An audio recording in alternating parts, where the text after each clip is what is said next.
Hello, मैं राजन मिश्रा अपने YouTube channel पर आप सभी विद्यार्थियों का हार्दिक स्वागत और अभिनंदन करते हैं। आशा है सभी लोग ठीक होंगे और अच्छे से मन लगाकर पढ़ रहे होंगे। आज एक बेसिक कॉन्सेप्ट बेस्ड टॉपिक है जो कि सभी कक्षाओं के लिए अति महत्वपूर्ण है, इसलिए मन से देखिए और चैनल अभी तक सब्सक्राइब ना किए हो तो सब्सक्राइब कर लीजिए और जो कमी हो उसे कमेंट बॉक्स में बताइए, या तो जो हमारा व्हाट्सएप नंबर देख रहे हैं इस पर भी कमेंट कर सकते हैं। जैसे दो तीन बच्चों ने अपनी राय भेजी कि जो हिंदी के टर्म्स है उसको इंग्लिश में भी बोलना चाहिए, तो उसका इंग्लिश में भी बता देंगे। और एक बच्चे ने बताया कि थोड़ा तेज़ पढ़ाया करिए एनर्जी में, तो अब एनर्जी में मतलब कि अगर आपको स्लो लगे तो अपने हिसाब से बढ़ा सकते हैं, लेकिन अब कोशिश करेंगे कि सुधार हो। तो आइए समय नष्ट न करते हुए शुरू करते हैं। आज का जो टॉपिक है वो 9th 10th 11th और 12th, यहाँ तक तो नहीं, 9th और 10th का बेस्ड है, फिर 11th 12th में जो टॉपिक है उससे पढ़ाएंगे। मतलब कि एक 9th में अगर बात करें तो एक टॉपिक है कार्तीय तल करके, और जो 10th में एक चैप्टर है सरल रेखा, और 11th में भी एक जुड़ा है सरल रेखा, और इसी से रिलेटेड कोऑर्डिनेट ज्योमेट्री में एक है शंकु परिच्छेद। ठीक है, तो कार्तीय तल, और 12th में एक है अवकलज के अनुप्रयोग। इसी में एक टॉपिक मिलेगा स्पर्शी तथा अभिलंब। तो बेसिक है, ध्यान दीजिएगा और ध्यान से पढ़िएगा। तो आज स्टार्ट करेंगे क्या, कोऑर्डिनेट जियोमेट्री। ठीक है भैया, कोऑर्डिनेट ज्योमेट्री एकदम बेस से स्टार्ट कर रहे हैं, ध्यान से समझिएगा, देखिएगा, कोई दिक्कत होगी तो बताइएगा। बेस से स्टार्ट कर रहे हैं, देखिए। ठीक है, या तो वीडियो रोक कर के लिखते चलिएगा हर एक फॉर्मूला, या तो स्क्रीनशॉट ले लीजिएगा, बाद में लिख लीजिएगा। आइए, जैसे ही आप कोऑर्डिनेट ज्योमेट्री में प्रवेश करते हैं तो आपके मन में दो बातें ज़रूर आती हैं। क्या? एक तो होता है एक्स अक्ष और एक होता है वाई अक्ष। ठीक है भैया, एक्स अक्ष और वाई अक्ष, ये होता है मूल बिंदु, सेंटर। इसे क्या कहेंगे? मूल बिंदु, यानी ये होगा सेंटर, जो कि 0 0 होता है। तो देख रहे हैं आप, 4 चतुर्थांश है, ये पहला चतुर्थांश, ये दूसरा चतुर्थांश, ये तीसरा चतुर्थांश और ये चौथा चतुर्थांश। ध्यान से देखते चलिए, हर एक बात समझ में आएगी, पक्का है। तो देखिए, पहले चतुर्थांश में वही बिंदु आते हैं जो प्लस प्लस हो, मतलब जो धनात्मक हो। दूसरे चतुर्थांश में वही बिंदु आएंगे जो माइनस और प्लस हो। ठीक है, और चौथे चतुर्थांश में जो दोनों माइनस में हो, और तीसरे में और चौथे में जो प्लस और माइनस हो। ठीक है, निर्देशांक x और y के रूप में लिखे रहते हैं। x को भुज कहा जाता है और y को कोटि कहा जाता है। x ऑर्डिनेट, y ऑर्डिनेट, मूल बिंदु है सेंटर, और ये y अक्ष, ये x अक्ष, ये माइनस x अक्ष, और यहाँ पर माइनस y। तो अगर पहले चतुर्थांश में कोई बिंदु होगा तो प्लस प्लस होगा, और दूसरे चतुर्थांश में कोई बिंदु होगा तो क्या होगा, माइनस प्लस होगा, और तीसरे चतुर्थांश में कोई बिंदु होगा तो माइनस माइनस, और चौथे में प्लस माइनस। जैसे क्वेश्चन कैसे पूछ सकता है कि -2,4 किस चतुर्थांश में स्थित होगा, -2,4। तो सोचिए जरा, माइनस है और प्लस है, तो माइनस प्लस कहाँ मिल रहा है, ये द्वितीय चतुर्थांश यानी सेकंड कोऑर्डिनेट में आपको दिखाई देगा। ठीक है, अगर जैसे कोई पूछ ले कि -6, -3 किस कोऑर्डिनेट में है, तो आप देख रहे हैं तृतीय में दोनों बिंदु माइनस में होते हैं, तो जो माइनस माइनस है ये कहाँ पे होगा, थर्ड कोऑर्डिनेट में होगा। माइनस माइनस कहाँ पर स्थित होगा, थर्ड कोऑर्डिनेट में स्थित होगा। जैसे कहा जाए 4,0, तो 4,0 का मतलब ये हुआ कि x अक्ष पे तो 4 चला है, लेकिन y अक्ष पर तो चला ही नहीं है। x अक्ष पे कितना चला है, 4, और y अक्ष पे चला ही नहीं है, तो ये बिंदु कहाँ होगा, x अक्ष पर होगा, x अक्ष पर स्थित होगा। और जो मेन बात बता दें कि जो x अक्ष का जो समीकरण होता है वो होता है y बराबर 0, और जो y अक्ष का समीकरण होता है, जो y अक्ष का समीकरण होता है वो होता है x बराबर 0। ठीक है भैया, इतना लिखिए तेजी से, वीडियो रोक करके लिख लिया करिए या स्क्रीनशॉट ले लिया करिए। पूरे रूल की चर्चा करेंगे, फिर अगले वीडियो से जो 11th का है 11th में बताएंगे, जो 12th का है 12th में बताएंगे, और जो आगे है 10th का उसका 10th में। अभी सबको देखना है, तो आगे देखिए, जैसे कोई बिंदु हो उसे तल पर निर्धारित करना। ध्यान दीजिएगा, जैसे कोई बिंदु है उसको तल पर निर्धारित करना है। जैसे मान लीजिए हमने ले लिया 5,6 -2,0 6,0 8, -7 5, -4 0,8, ऐसे ही बिंदु हम ले लिए, नाम दे दिए, A है, B है, C है, D है, E है और F है। तो पहला वाला X होता है और दूसरा वाला Y, इतना तो जानते ही हैं। अब तल बना लीजिए, ये होगा X अक्ष, सॉरी ये होगा Y, ये होगा -y, y डैश कह दीजिए, ये होगा X, ये होगा X डैश।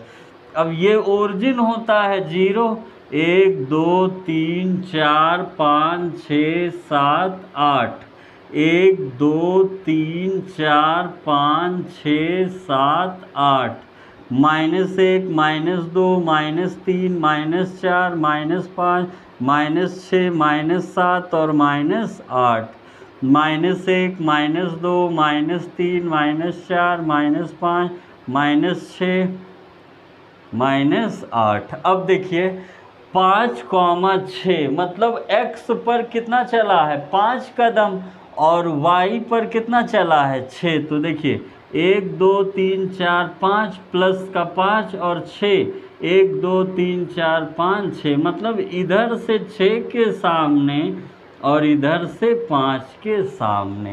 ये कहाँ स्थित होगा, प्रथम चतुर्थांश में। आप पहले ही जान गए होंगे, प्लस प्लस हमने बताया अभी। -2,0 x पे -2, y पे चला ही नहीं है, तो b कहाँ होगा, यहाँ होगा। 6,0 x पे 6, y पे 0, c यहाँ होगा। 8, -7 x पे 8, y पे -7, मतलब यहाँ और यहाँ, मतलब d कहाँ होगा, यहाँ पर स्थित होगा। ठीक है भैया, मन से समझिए। 5,4 x पे 5 और -4, मतलब -4 यहाँ, 5 यहाँ, e कहाँ होगा, यहाँ पर स्थित होगा। 0,8 x पे 0 चला है लेकिन y पे 8, मतलब f कहाँ होगा? यहाँ। ये था बिंदु अगर दिया हो तो उसको तल पर दर्शाना। जल्दी नोट करिए। आगे सारे फॉर्मूले इम्पॉर्टेंट है, एक कॉपी बनाइए, उस पर जितना भी फॉर्मूला हो नोट करिए और समय समय पर दोहराते रहिए, ठीक है। आगे देखिए, जैसे कहा जाए दूरी, डिस्टेंस, ठीक है ना, डिस्टेंस, डिस्टेंस कब दो बिंदु दिए हो, अगर 2 पॉइंट्स ज्ञात हो तो दूरी। जैसे एक बिंदु हो सकता है x1 y1 और एक बिंदु हो सकता है x2 y2। अगर इनके बीच की दूरी कहे, डिस्टेंस कहे, तो आप क्या कहेंगे? x2 माइनस x1 का whole square, y2 minus y1 का होल स्क्वायर। बहुत लोग ऐसे भी कहते हैं x1 माइनस x2 का whole square plus y1 minus y2 का होल। तो स्क्वायर में इधर उधर परिवर्तन कर सकते हैं। देखिए, जैसे a माइनस बी का होल स्क्वायर लिखा है तो b माइनस ए का होल स्क्वायर लिखेंगे तो मैथ नाराज नहीं होगी, ठीक है। तो देखिए ध्यान से, जैसे हम एग्जाम्पल दें, एक पॉइंट है 0,2 और एक पॉइंट है 1,1, इसके बीच की दूरी बताना है तो बहुत आराम से इसको कह देंगे x1 y1 और इसको कह देंगे x2 y2। d बताना है, क्या कहेंगे? d is equal to under root, formula लिखा है, भुज से भुज घटेगा और कोटि से कोटि, तो कितना आ जाएगा? 0 मतलब कुछ नहीं, किसी ऋणात्मक पे घात सम हो तो धनात्मक, 2 में 1 गया 1, यानी आंसर कितना आ जाएगा? करड़ी में 2। यदि 2 बिंदु प्राप्त हो, 2 बिंदु ज्ञात हो, तो आप उनके बीच की दूरी ज्ञात कर सकते हैं, ठीक है। ध्यान से देखते रहिए, समझते रहिए, सोचते रहिए, जहाँ ना आए बताइएगा। आगे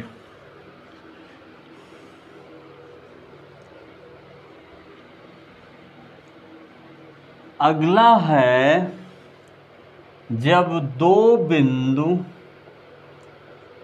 दिए गए हों तो मध्य बिंदु बताना।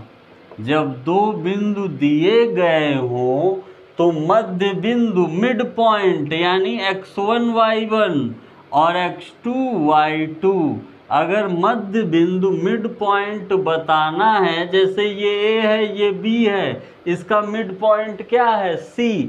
अगर C ज्ञात करना है x y, तो आप कहेंगे x is equal to x1 plus x2 by 2, y is equal to y1 plus y2 by 2। यही क्या होता है?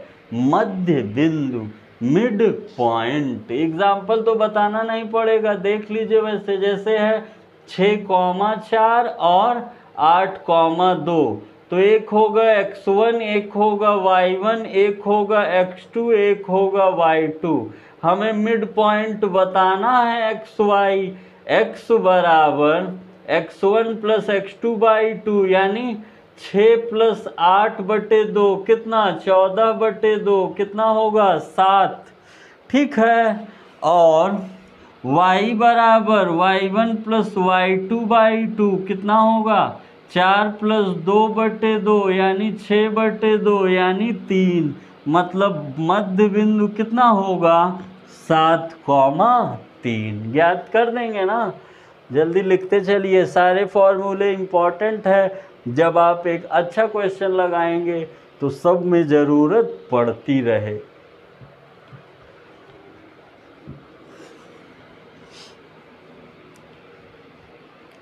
ठीक है, आगे देखिए, ध्यान से समझिएगा।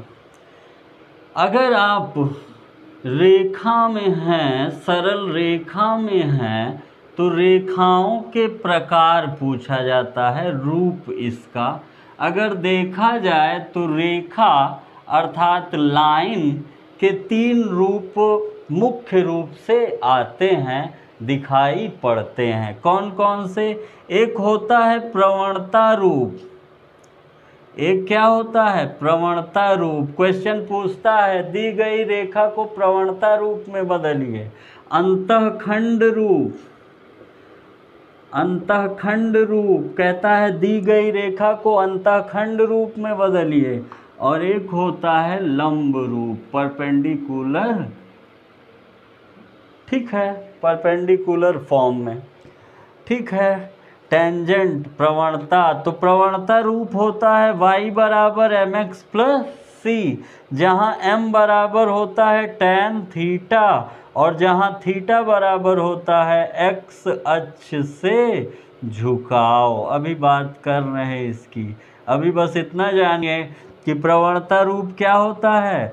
y बराबर mx प्लस सी, m बराबर क्या होता है tan थीटा और थीटा क्या होता है x अक्ष से झुकाव। और c क्या है भैया? c है यहाँ y अक्ष पर कटा अंतःखंड। c क्या है? y अक्ष पे कटा अंतःखंड। अंतःखंड रूप होता है x by A plus Y by B is equal to a1, जहाँ a क्या है?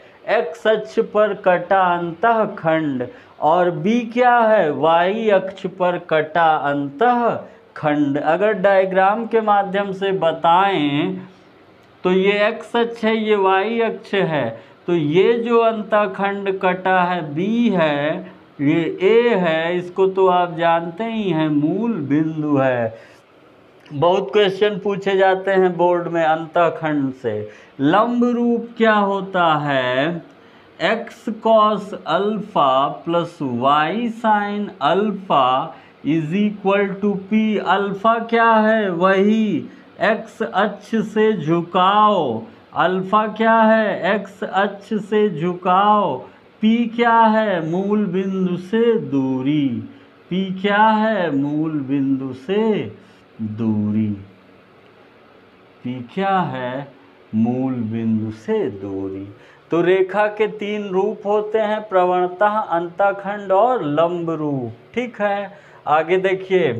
धीरे धीरे अपने रूल को आगे बढ़ा रहे हैं, आप लोग भी लिखते चलिए और याद भी कर लीजिएगा, बहुत ही उपयोगी होगा। अगला देखिए, कह रहा है कि जैसे किसी लाइन का, जैसे मान लीजिए ये है एक रेखा जा रही, तो इसका थीटा मतलब कोण किस रास्ते से ज्ञात किया जा सकता है। तो देखिए मतलब कि प्रवणता m होता है प्रवणता या फिर कह सकते हैं झुकाव, या फिर कह सकते हैं कोण, या फिर कह सकते हैं आनति, या फिर कह सकते हैं टेंजेंट, या फिर किससे प्रदर्शित करते हैं? m से, मैग्नीट्यूड प्रवणता। तो देखिए पहला रास्ता, जब दो बिंदु ज्ञात हो, जब दो बिंदु ज्ञात हो, मतलब क्या क्या ज्ञात हो? x1 y1 और x2 y2। क्या क्या ज्ञात हो? x1 y1 और x2 y2। तब m बराबर y2 minus y1 upon x2 minus x1। क्या कहेंगे? y2 minus y1 upon x2 minus x1। दूसरा रास्ता, जब कोण दिया हो, कोण दिया हो मतलब थीटा दिया हो, तो m बराबर tan थीटा।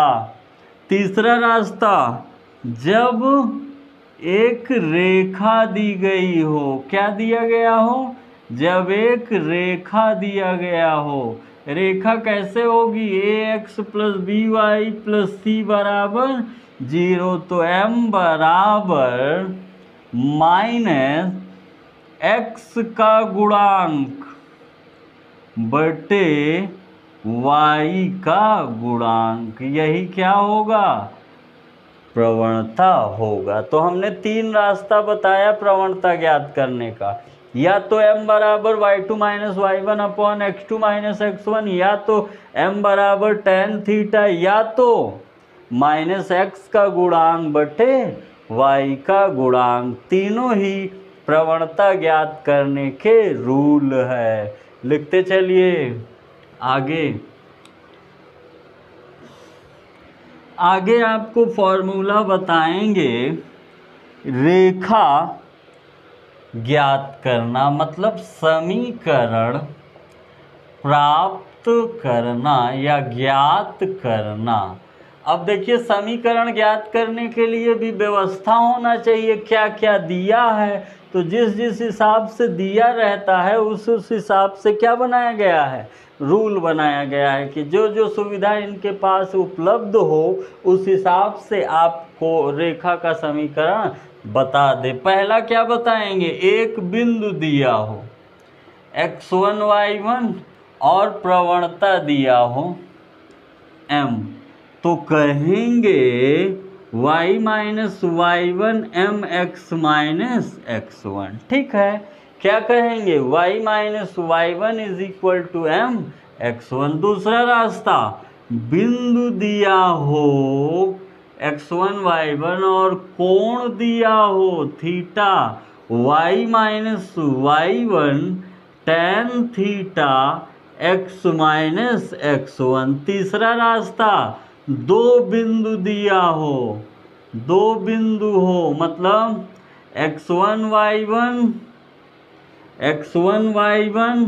और x2 y2, तो क्या कहेंगे, y minus y1 y2 minus y1 upon x2 minus x1 into x minus x1। ठीक है, जब एक बिंदु प्रवणता दिया हो बस मान को यहाँ रख देना है, ज़्यादा सोच विचार नहीं करना है। और जब बिंदु और कोण दिया हो और जब क्या दिया हो, जब दो बिंदु दिया हो तब। एक और रास्ता है, x अक्ष तथा y अक्ष पर कटा अंतःखंड भी दिया हो, अर्थात a और b दिया हो, तो वही x by A y by b बराबर 1।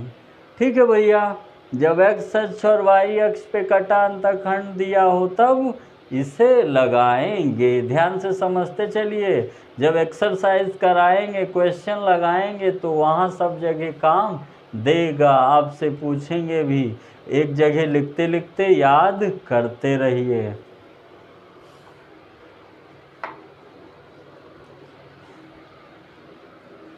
कोई दिक्कत हो कमेंट बॉक्स में बताइएगा। अगला रूल,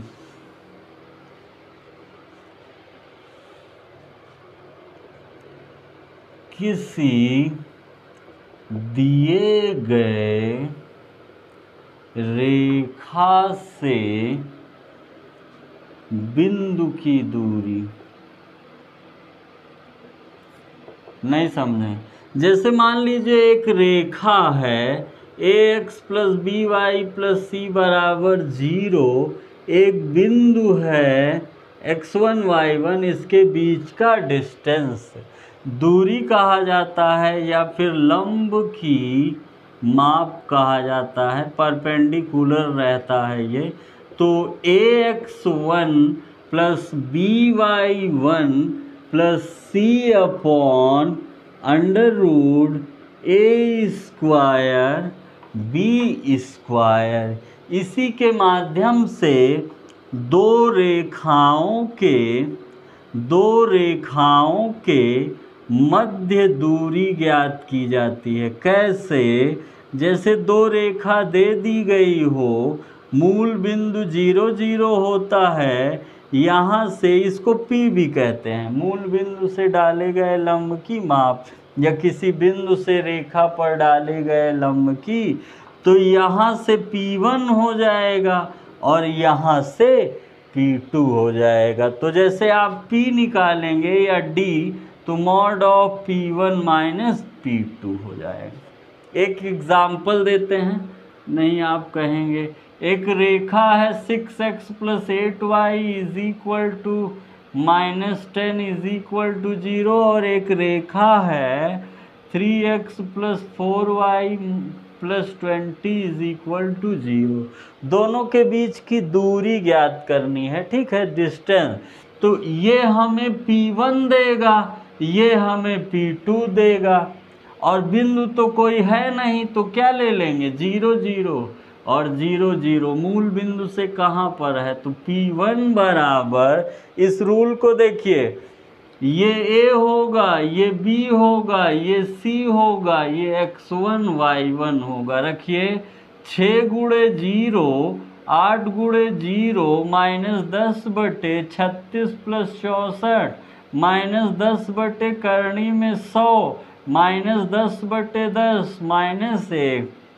P2 बराबर फिर A B C x1 y1 3 गुणे 0 4 गुणे 0 + 20 9 और 16 25 20 बटे 5 चौक 20। हमें दूरी चाहिए, तो mod of P1 minus P2 करणी में मॉड में 5 यानी 5 मात्रक।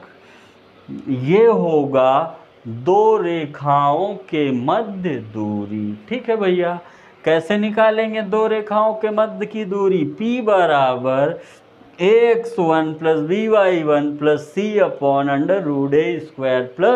+ b²। यही इम्पोर्टेंट फॉर्मूला है, बहुत पूछा जाता है। जल्दी करिए। अगला हमारा रूल है दो रेखाओं के मध्य कोण प्राप्त करना। बहुत बहुत बहुत इम्पोर्टेंट। जैसे मान लीजिए दो रेखाएं जा रही हैं, इसकी प्रवणता m1 होगा, इसकी प्रवणता m2 होगा। हमको इसके बीच का कोण क्या पता लगाना है? थीटा। ठीक है, अब दो रेखाएं हैं तो इनकी प्रवणता होगी। प्रवणता होगी तो क्या होगा? प्रवणता होगी तो क्या कहेंगे? देखिए, मान लीजिए हम इसको एक त्रिभुज के अंतर्गत ले लें। ठीक है, ये x अक्ष है, ये y अक्ष है। ये एक कोण है θ1, इधर से बनता है, ये θ1 है, और ये क्या है? θ2 है। θ1 ये है और ये बहिष्कोण है θ2। हमें ये पता लगाना है। जैसे ये त्रिभुज है ABC, तो एक 9th में प्रमेय, चित्र स्पष्ट है ना? देखिए, अच्छा फिर से बना रहे हैं, ध्यान दीजिए, डायग्राम समझ में आना चाहिए। जैसे मान लीजिए ये एक रेखा है, एक रेखा ये है, ये x अक्ष है और ये y अक्ष। ये यहाँ थीटा है, इसी को कहते हैं प्रतिच्छेद कोण। क्या कहते हैं? प्रतिच्छेद कोण, इंटरसेक्शन एंगल। तो देखिए, ये हमें बताना है, ये θ1 है, ये θ2 है। ठीक है, ये त्रिभुज है ABC। अच्छा, त्रिभुज में एक प्रमेय होता है, लिख रहे हैं, ध्यान से पहले सुनिएगा फिर लिखिएगा। किसी त्रिभुज में स्थित बहिष्कोण अंदर सुदूर स्थित कोणों के योग के बराबर होता है। ठीक है भैया, किसी त्रिभुज में स्थित बहिष्कोण अंतः सुदूर स्थित कोणों के योग के बराबर होता है। बहिष्कोण क्या है? θ2। अंतः कोण कौन कौन है? θ1 + θ, तो θ1 बराबर θ2 माइनस θ1। हम आपको बता के आए हैं, क्या बताए हैं? कि m बराबर tan थीटा होता है, तो m1 बराबर tan थीटा 1 और यहीं से m2 बराबर tan थीटा 2। ठीक है भैया, क्या हो जाएगा tan थीटा 2, तो tan आ रहा है तो दोनों पक्षों में tan लेने पर, दोनों पक्षों में tan लेने पर, तो tan ले लेंगे तो क्या हो जाएगा tan theta is equal to tan theta 2 minus tan theta 1।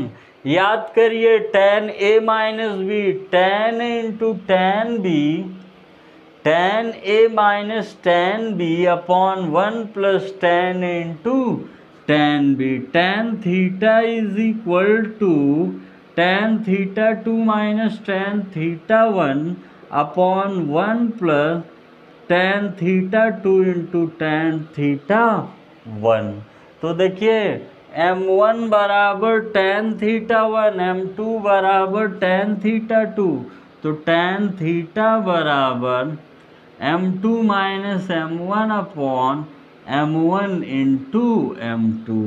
कोई भी आपसे पूछेगा कि प्रतिच्छेद कोण का फॉर्मूला क्या होता है, तो आप कहेंगे tan theta is equal to m2 minus m1 upon 1 plus m1 into m2। यहीं से दो कंडीशन बनती हैं, ये जो दोनों रेखाएं हैं पैरेलल भी हो सकती हैं, ठीक है, दोनों पैरेलल हो और परपेंडिकुलर भी हो सकती हैं, तो उनका कंडीशन है दो। इसको नोट करिए, दो कंडीशन है, दोनों कंडीशन भी बता दे रहे हैं कि कैसे आ सकती हैं। बहुत बहुत इम्पॉर्टेंट है, ठीक है, 12th में भी काम आता है, 11th में तो सरल रेखा है ही, 10th में भी काम आता है। जैसे मान लीजिए पहला केस है, यदि दोनों रेखाएं समांतर हों, क्या हों, समांतर। समांतर होने पे थीटा कितना होगा 0 डिग्री, समांतर यानी पैरेलल हों। तो देखिए tan 0 degree is equal to m2 minus m1 upon m1 into tan 0 का मान 0, ये इधर आया खत्म, तो 0 is equal to m2 minus m1, तो m1 is equal to m2, m1 is equal to m2। ये पहला प्रतिबंध हो गया। अगर हम पूछे आपसे कभी भविष्य में कि अगर दो रेखाएं परस्पर समांतर हैं तो उनके प्रवणताओं में क्या संबंध होता है, तो आप क्या कहेंगे, क्या कहेंगे m1 बराबर m2। दूसरी कंडीशन है, यदि रेखाएं परस्पर लंब हों, लंब होंगी तो थीटा क्या होगा 90 डिग्री, मतलब कुछ इस तरह। अब जहाँ tan 0 डिग्री रखे थे उसकी जगह क्या रख देंगे 90 डिग्री, तो tan 90 बराबर m2 minus m1 upon 1 plus m1 into m2। 90, tan 90 का मान बोलिए, tan 90 का मान होगा इन्फानाइट, और इन्फानाइट को आप कहेंगे 1/0 m2 minus m1 upon 1 plus m1 into m2 into करा देंगे, ये 1 होगा m1 इंटू m2। अब ये ख़त्म हो जाएगा, तो m1 into m2 is equal to -1। बहुत ही इम्पॉर्टेंट है ये भी और ये भी। अगर हम पूछेंगे आपसे कि अगर दो रेखाएं परस्पर लंब हैं तो उनके मध्य जो उनके प्रवणताओं में क्या संबंध होता है, तो आप क्या बताएंगे m1 गुणे m2 इज इक्वल टू -1। जल्दी लिखिए, बहुत क्वेश्चन पूछा जाता है, हम ही कराएंगे, तब आप जान जाएंगे इसकी महत्ता। इसको मन में जरूर से जरूर रखिएगा। आगे आगे कह रहा है कि जैसे मान लीजिए दो रेखाएं हैं, a1x plus b1y plus c1 बराबर 0, a2x plus b2y plus c2 बराबर 0। ये दोनों रेखाएं अलग अलग होते हुए भी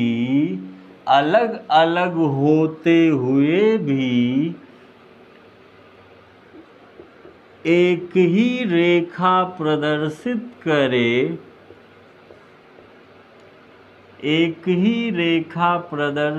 करे तो क्या कहेंगे? जो इनके गुणांकों का अनुपात है वो आपस में बराबर होता है। कैसे? a1/a2 b1/b2 c1/c2 is equal to 0। ठीक है, रूल है, नंबर डालते हुए लिखते चलिए मन से। कोई दिक्कत हो, परेशानी हो, कमेंट बॉक्स में बताइए या जो व्हाट्सएप नंबर है उस पर बताइए। अगला,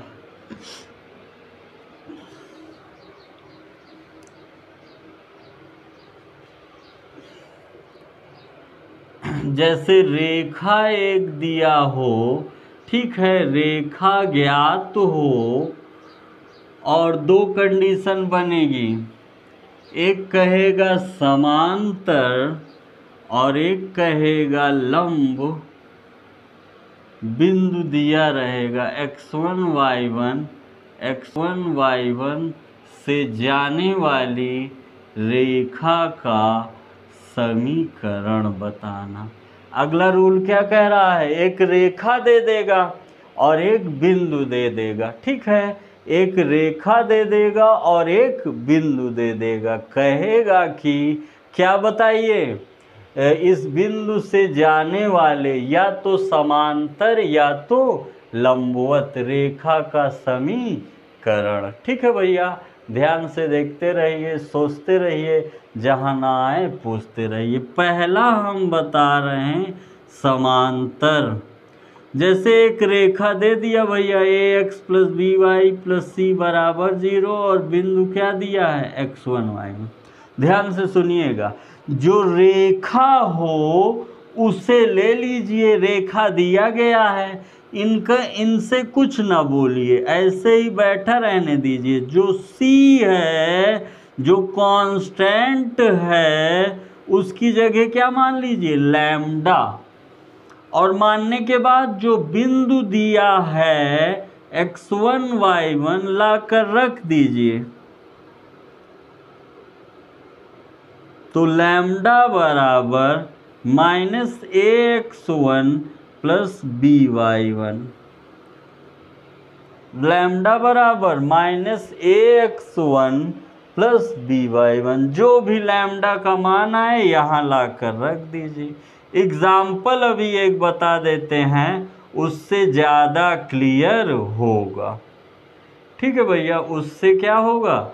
ज़्यादा क्लियर हो जाएगा। अगला देखिए, अगला कह रहा है लंब का। रेखा तो एक दिया ही रहेगा और एक बिंदु भी दिया रहेगा। रेखा दिया रहेगा और एक बिंदु दिया रहेगा। क्या करेंगे? ध्यान दीजिएगा, रेखा को तो पकड़ेंगे ही, इसमें थोड़ा ध्यान देने वाला है। लंब में ध्यान दीजिएगा, x का गुणांक y में, y का गुणांक x में अचर पद की जगह मान लेंगे लैम्डा, तो क्या हो जाएगा? bx और इनके बीच का चिन्ह बदल देंगे, तो bx minus ay plus lambda बराबर 0। तो अब लैम्डा का मान एक बार फिर सुन लीजिए, x का गुणांक y के साथ, y का गुणांक x के साथ अचर पद की जगह लैम्डा। लैम्डा का मान कैसे आएगा? x की जगह x1 और y की जगह y1। तो कहेंगे bx1 ay1 लैम्डा बराबर 0, लैम्डा बराबर इतना, और जहाँ लैम्डा माने थे वहीं लाकर रख दीजिए। ये हो जाएगा लंब रेखा का समीकरण। ठीक है, एक समांतर का कंडीशन होता है, एक लंब का। हम जानते हैं ये कम आया होगा, घबराइएगा नहीं। जैसे ही क्वेश्चन बताएंगे हर एक क्वेश्चन समझ में आएगा। बस शर्त यही है, क्या करिए? मन से देखिए। ठीक है, अगला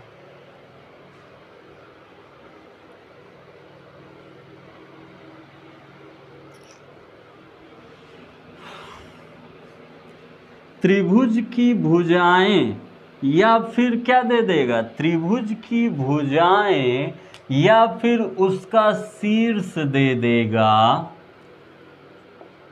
त्रिभुज की भुजाएं या शीर्ष दे देगा, शीर्ष दे देगा। तो हमें क्या बताना होगा?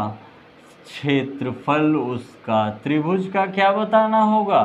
क्षेत्रफल। ध्यान दीजिएगा, मन से देखते रहिए, सोचते रहिए, समझते रहिए और पूछते रहिए। जैसे मान लीजिए कोई एक त्रिभुज है ABC, एक पॉइंट हो गया x1 y1, एक हो गया x2 y2, एक हो गया x3 y3। एरिया बराबर 1/2 x1 y2 minus y1 plus x3 y1 minus y3 plus x2 y3 minus y2। ये हो जाएगा इस एरिया का क्षेत्रफल। ठीक है, इस त्रिभुज का क्षेत्रफल। यहाँ से पूछा जाता है कि एक शब्द यहाँ से आता है संरेख, मतलब एक ऐसी बिंदु जो संग साथ में हो, एक रेखा में हो। अगर ये बिंदु एक रेखा में होंगे तो पक्का है इसका एरिया क्या होगा? 0। अगर 3 बिंदु दिया है, कहेगा संरेख है, तो इस फॉर्मूले में रखेंगे तो पूरा मान 0 हो जाएगा।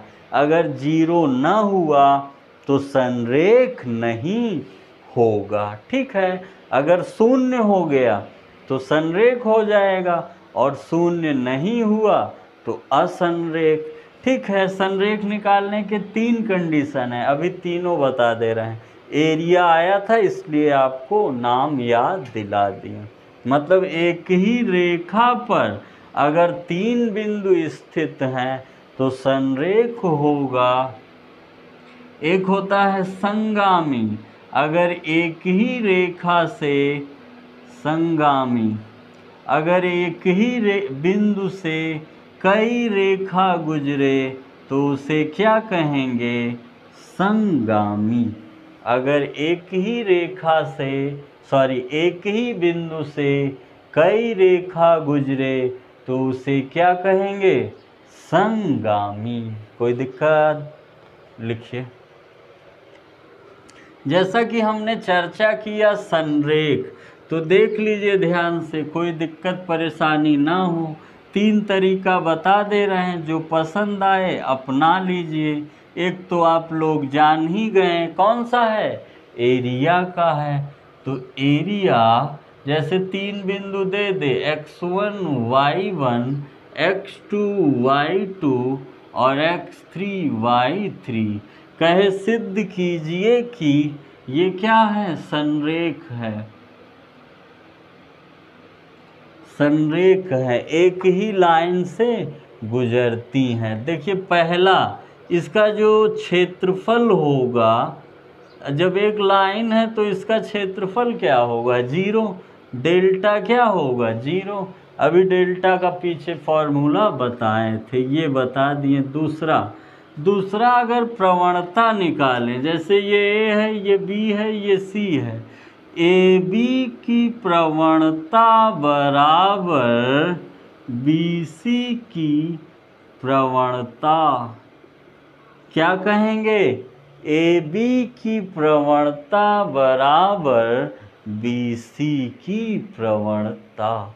ए बी की प्रवणता निकालिए, बी सी की प्रवणता निकालिए और क्या करिए, दोनों इक्वल आ जाए। अभी फॉर्मूला बताए थे, y2 minus y1 upon x2 minus x1, y3 minus y2 x3 minus x2।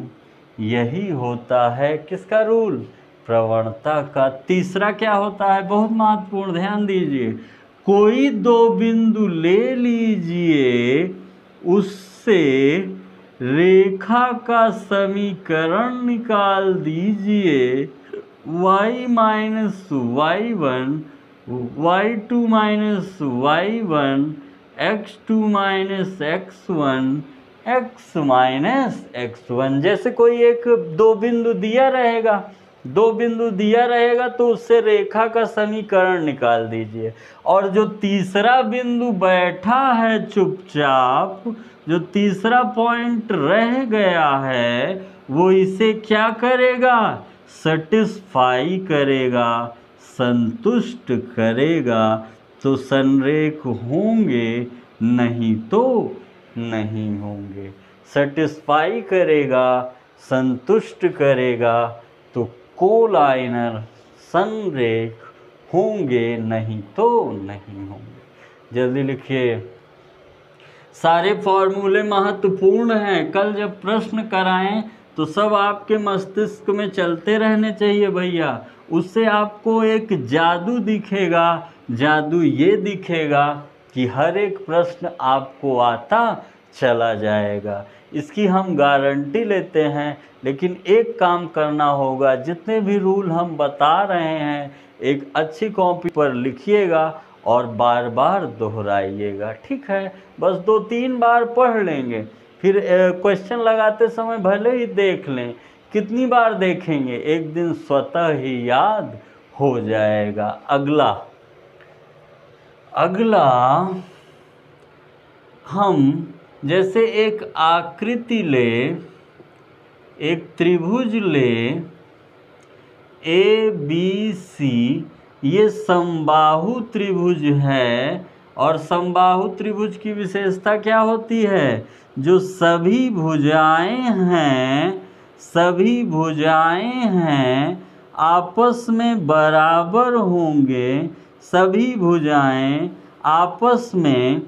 आपस में बराबर होंगी, और प्रत्येक कोण जो है वो 60 डिग्री का होगा। ये 60, ये 60, ये 60, ये आपस में। तो इसकी दो चीज़ याद करनी है आपकी, एक तो इसका जो क्षेत्रफल होता है वो होता है √3/4 भुजा का वर्ग, और एक क्षेत्रफल हो गया, और एक होता है इसकी ऊंचाई √3/2 भुजा। ये दो चीज़ और आपको मन में रखना है। आज फॉर्मूला बताए हैं, अब जो कल की कक्षा होगी 10th के अलग क्वेश्चंस होंगे, 11th के अलग, और 12th के अलग, और 9th के अलग। शर्त यही है कि सब लोग फॉर्मूला मन में बैठा लेंगे, मन से याद कर लेंगे। मिलते हैं अगली क्लास में, तब तक आप लोग अच्छे से पढ़ते रहिए, स्वस्थ रहिए और हंसते रहिए। धन्यवाद।